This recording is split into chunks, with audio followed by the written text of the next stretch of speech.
My ex-girlfriend once scorned me, a high school dropout, turned worker, and discarded me like a worn-out fool. She treated me like nothing more than a money tree, and I thought I'd never see her again. But after 11 years, we happened to bump into each other at my daughter's school event.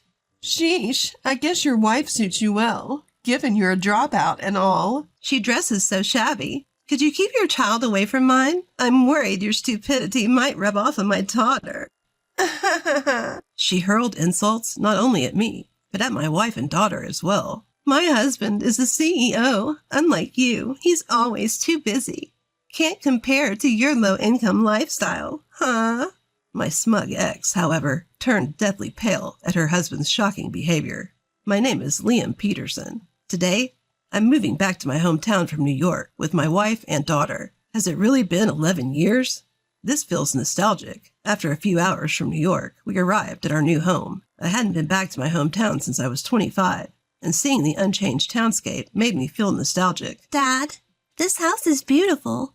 Will I be living here starting today? Yes, that's right. Do you like it? Yeah, I'm so excited.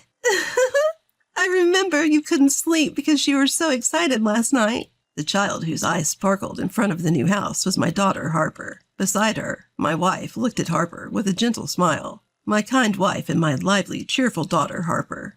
For both of them, it's their first time living in a new city. But they are excited and helping with the moving process. I've decided to support these two with all my heart. A month quickly passed since the move, filled with busy days at work and in private life. Today is the first time we are attending a school event after Harper transferred schools. My wife and I worried about whether Harper was getting along at the new school. Decided to go together to check on her. The school is also my alma mater, and although it has been nicely renovated, some remnants of the old days remain, bringing back memories. Oh, aren't you Liam? At that moment, I heard a familiar voice from behind. Are you Riley, by any chance? Yes, it's been a while. Liam, who is this woman? My wife looked at her curiously. She's an old friend from back in town. She wasn't actually a person I could proudly introduce to my wife. I kind of beat around the bush. That's because she was my ex-girlfriend, whom I had dated for about 3 years since I was 21. At that time, I truly loved Riley, but it seemed it wasn't mutual. I lost my parents when I was young, dropped out of high school, and was struggling to survive with my brother. Despite everything, I had savings of $5 million, which was a bit more than my peers. Riley approached me, targeting this money, and constantly asked for branded goods and expensive items. I thought, if it's for Riley, and bought her whatever she wanted, even if it was a bit of a stretch. But naturally, after constantly buying her luxury goods, my savings eventually ran out. And the moment she realized I had no more money to give, Riley's attitude completely changed. I absolutely can't marry a dropout. You idiot. She mocked me and dumped me right then and there. Riley saw me as nothing more than a convenient money source. Seeing Riley for the first time in a long time, she was draped in branded clothes, and all the accessories she wore seemed to be expensive. Apparently, she was able to marry a high-spec man to her liking. Is your kid in this class too? Yes, her name is Avery. When did you return to this town? Just recently. I came back due to work. I see. So the new student Avery was telling me about is your daughter? Riley then frowned and glared at us. What is it? You're still dressing cheap as ever. From the looks of it, your income hasn't changed much, has it? Your wife seems to match your dropout style. What? I wanted to retaliate, but we were in Harper's classroom. I couldn't cause a scene. I swallowed my words and stayed calm. My wife, looking embarrassed, looked down at her inexpensive clothes. Afterwards, Harper's class observation started. But the entire time, I was awkward, with Riley sitting next to us. Though the parents had an uncomfortable relationship, the kids were different. Harper, who initially struggled to fit in after transferring, was slowly becoming friends with everyone, thanks to Avery, Riley's daughter, who was the class representative. We started hearing more about the school, and we were delighted to see Harper sharing her school stories with a smile. Dad, I was playing with Avery and her friends today. Ha ha! Is that so? What were you guys playing? Unicycle? Avery is really good at it. She's teaching me at the school playground until evening. I hope Harper gets good at it soon. Did you come back with Avery and her friends after school?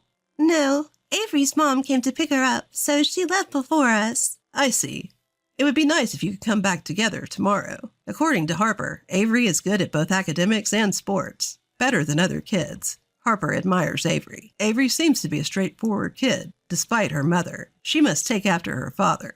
That night, after hearing about Avery from Harper, while we were relaxing and watching TV after bath, I received a call from an unfamiliar number. Bewildered, I decided to answer it. Hello. Good evening. My daughter had your company today. Riley. Why suddenly? It seems you haven't changed your number since back in the days. Good thing I remembered it. Apparently, she had memorized my number even after changing hers. I see you have a good memory, but why are you calling me at this hour? I have a request. I want your daughter to stop playing with Avery. I couldn't believe what Riley just said. What are you talking about? I'm afraid your stupidity might rub off on my Avery from your daughter. I mean, your daughter can't be that bright either. Just because I was like that doesn't mean Harper would be the same. Stop talking nonsense. I couldn't hold back my anger and retorted when she insulted my daughter. Your daughter, right? She'll eventually turn out the same. I thought you were finally gone, but here you are again, a sore sight. Why did you come back? I returned due to work circumstances. That can't be helped, can it? Feeling pretty high and mighty for not doing any real work, aren't you?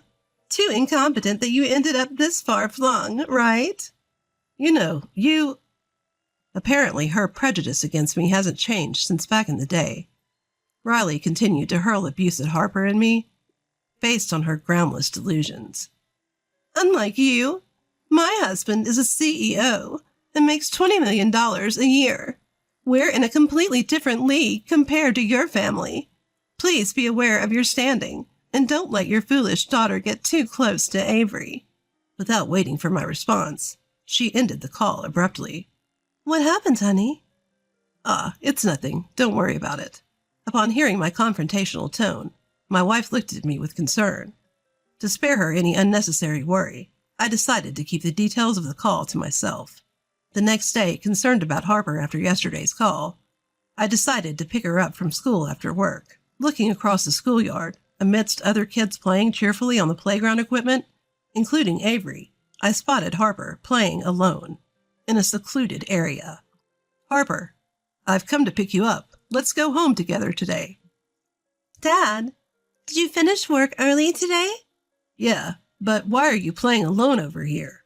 Well, I just felt like playing alone today, Harper answered awkwardly while twirling her hair. A habit she has when she's not being truthful.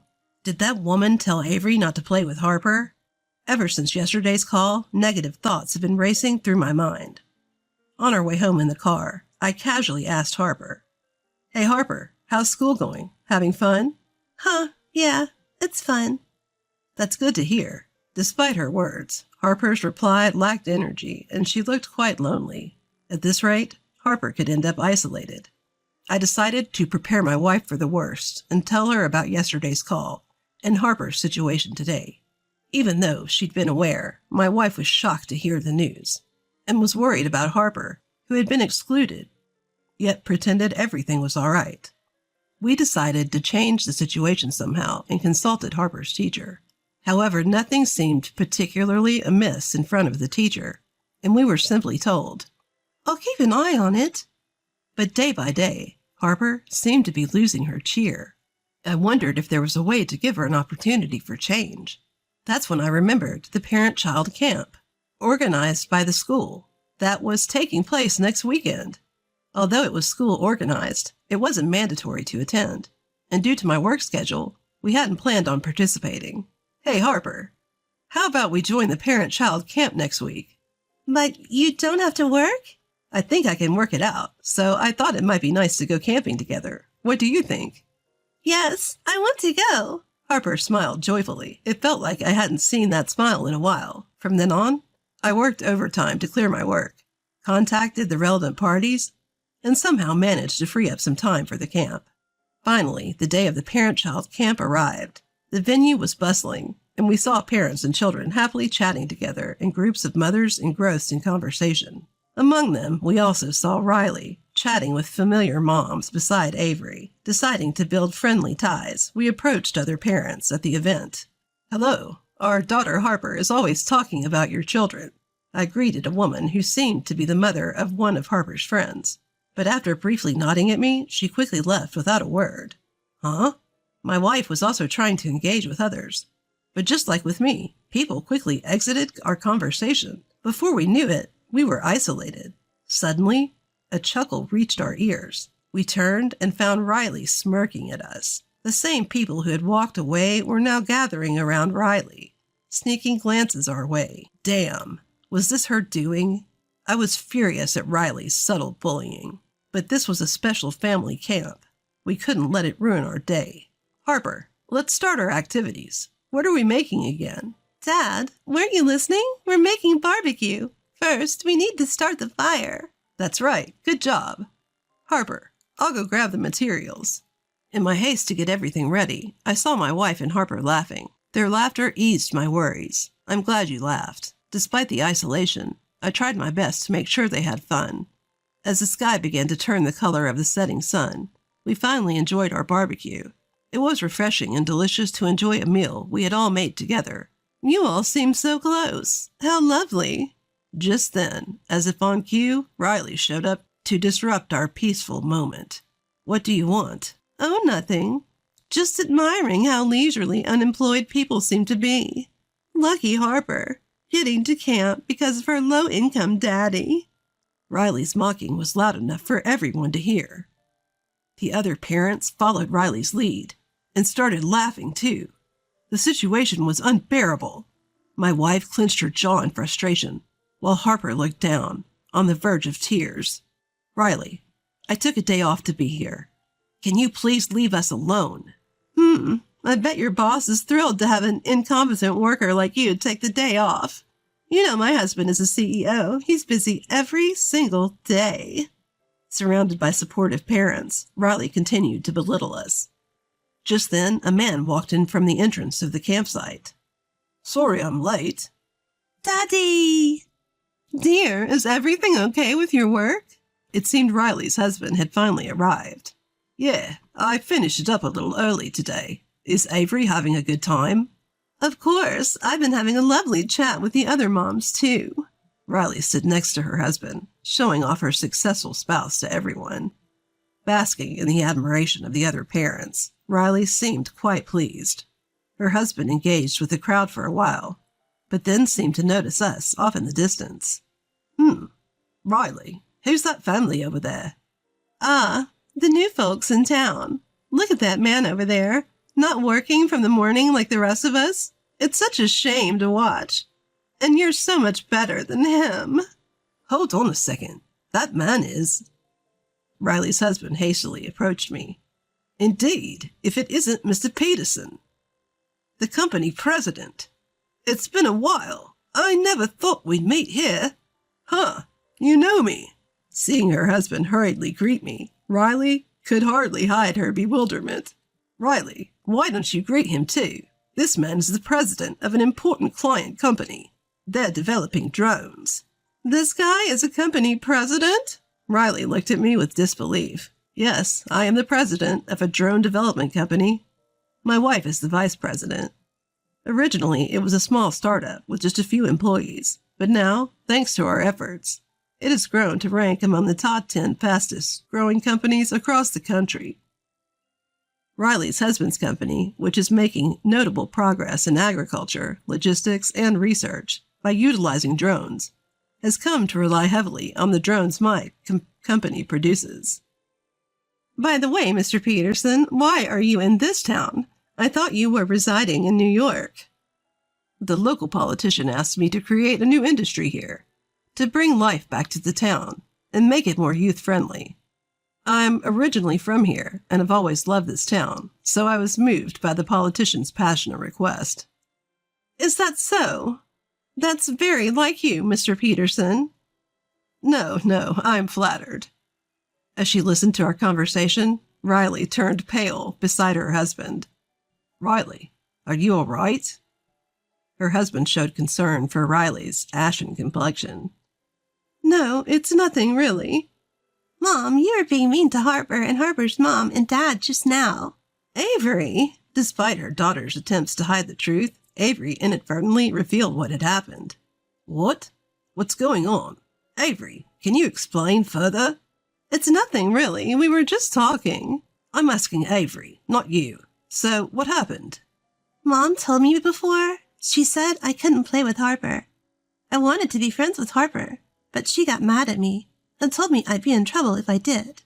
Avery hung her head in sadness. Mom also said really mean things to Harper and her family until Dad came. She called them stupid and incompetent. I wanted to tell her to stop, but I was too scared of Mom.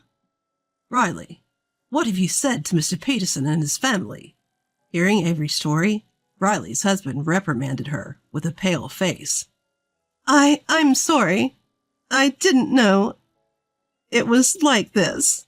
Even if you didn't know, you've always judged people's worth by their money and education too much. You dismiss everyone as worthless. Your words could potentially destroy my company. What? That's a lie. Understanding the gravity of her actions, Riley's voice trembled and her eyes filled with tears. But why didn't you say anything until now?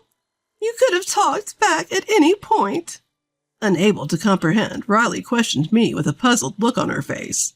We didn't want to bicker over status and money in front of our children, making fools of ourselves. Didn't that embarrass you? I added. Riley mumbled, her face turning bright red. I'm so sorry, sir. I can't believe what my wife has done to you and your family. Riley's husband was profusely apologizing to me, his head bowed in deep remorse. I'm so sorry, it's all my fault. Please don't cut ties with my husband's company. Riley, too, was desperately begging for forgiveness. Don't worry, I'm not going to end our business dealings. Really? Yeah, but I have one favor to ask. I turned to face Riley squarely. At this, Riley's face tensed. Could you try to get along better with my wife and daughter from now on? They've just moved here and are likely feeling quite unsettled. Upon hearing this, Avery, who had been watching from a distance, spoke up to Riley, looking apologetic. Mom, you told me I couldn't play with Harper, but I really want to be friends with her. Is that okay? Yes, do as you wish. At those words, Avery, looking pleased, ran over to Harper. Harper, I'm sorry for leaving you out. Avery, it's okay. Harper agreed to a truce and shook hands with Avery. Harper, let's go play with everyone over there. The two of them held hands and ran off towards their friends, smiling all the way. I watched them, marveling at the resilience of children. Kids are amazing, even at such a young age. They have their own wills, can apologize honestly, and move forward. That's something we adults struggle with. At my words, Riley murmured. Yes, that's true. I was wrong about you. I've been judging you based on the past. You've become such a remarkable person since we parted ways. I'm sorry. Haha, so you've finally seen the light, huh? Thinking about our children and their future, I decided to forgive what Riley had said and done. I didn't want our issues as parents to affect our children's futures. After the camping trip, Riley stopped looking down on me and bragging incessantly about her husband to the other parents. Furthermore, she has begun to open up slowly but surely to my wife and Harper. Harper, who was downcast just a few days ago, is no longer ostracized, and she's back to the bright, kind child she used to be. Now, she's become Avery's best friend, leading a happy school life almost every day. Now, we feel blessed to hear Harper's sincere words about how she's happy. Will you be working late today? Yeah, I have an important meeting with a client, I replied, gathering my work documents into a bag and preparing to leave the house. Dad? Suddenly, Harper dashed to the front door, halting my attempt to open it. What's up, Harper? Did you forget something? No, that's not it. There's something I want to say. Oh, what's the formal tone all of a sudden? Well, I know I've said a lot of things before, but I think you're really cool. Dad, working so hard all the time. Thanks for always doing so much for us. With that, Harper bashfully handed me something red.